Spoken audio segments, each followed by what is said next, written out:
अंदर से भी आपको दिखाना चाहूँगी। ये देखें, सॉफ्ट हैं और जूसी भी हैं और बहुत टेंडर बने हैं। अस्सलाम वालेकुम friends, welcome to Sam recipes. आज मैं आप लोगों के साथ शेयर करूंगी क्रिस्पी, जूसी और बेहद टेस्टी चिकन नगेट्स की रेसिपी। आइए चलते हैं रेसिपी की तरफ, लेकिन उससे पहले मेरे चैनल को सब्सक्राइब कर लीजिए और बेल आइकन को भी प्रेस कर दीजिए।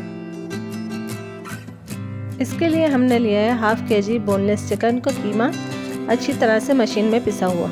4 ब्रेड के स्लाइसेस लिए हैं और उनके कॉर्नर्स रिमूव कर दिए हैं और बारीक पीस लिया है। नमक हाफ टी स्पून या हस्बे जायका, soya sauce 1 tablespoon, cooking oil 1.5 tablespoon, chicken powder 1 tablespoon, black pepper powder 1 teaspoon, paprika powder half teaspoon. अब हम चिकन में शामिल कर देंगे सारे इंग्रेडिएंट्स, नमक, soya sauce, chicken powder, black pepper powder, paprika powder, oil, bread crumbs. इन सारी चीज़ों को या तो आप हाथ से अच्छी तरह मिक्स कर लीजिए कि फ्लेवर सारे मिक्स हो जाएं, या फिर ब्लेंडर में एक बार और घुमा लीजिए। अब हम हाथों में लगा लेंगे थोड़ा सा पानी ताकि ये हाथों में चिपके नहीं, और थोड़ी सी अमाउंट लेकर इससे हम शेप दे लेंगे। जैसी भी आपको शेप पसंद हो आप वैसे दे सकते हैं। मैं ये बेसिक रेक्टेंगल शेप के बना रही हूँ।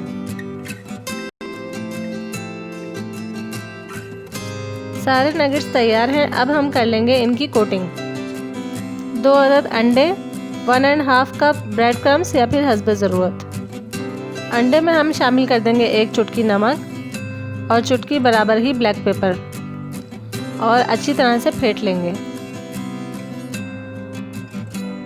क्रिस्पी नगेट्स बनाने के लिए सबसे पहले हम करेंगे ब्रेड क्रम्स की कोटिंग, फिर एग की कोटिंग और एक बार फिर ब्रेड क्रम्स की कोटिंग। इस तरह से डबल कोटिंग हो जाएगी और बहुत अच्छे क्रिस्पी नगेट्स बनेंगे। इसी तरह से हम सारे तैयार कर लेंगे। सारे नगेट्स तैयार हैं। आप चाहें तो इन्हें फ्रीज भी कर सकते हैं। और अब हम कर लेंगे इन्हें फ्राई। नगेट्स फ्राई करने के लिए हस्बे ज़रूरत ऑयल को गरम कर लिया है और आंच को बिल्कुल स्लो कर दिया है। अब हम इसमें शामिल कर देंगे नगेट्स। याद रहे आंच बिल्कुल स्लो कर दीजिएगा, वरना अंदर से चिकन कच्चा रहेगा और ऊपर से ज़्यादा कलर आ जाएगा।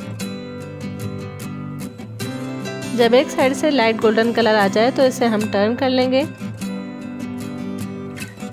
और दोनों तरफ से पलट पलट के फ्राई कर लेंगे।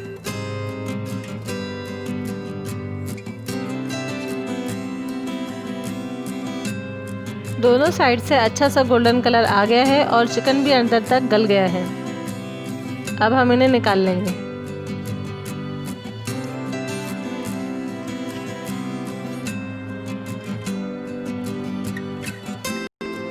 ये देखें कितने क्रिस्पी बने हैं। अगर आपको मेरी ये रेसिपी पसंद आई हो तो लाइक और शेयर कर दीजिए और चैनल को सब्सक्राइब करना मत भूलिएगा। अपना रखिएगा बहुत ज़्यादा ख्याल। नेक्स्ट रेसिपी तक के लिए अल्लाह हाफिज़।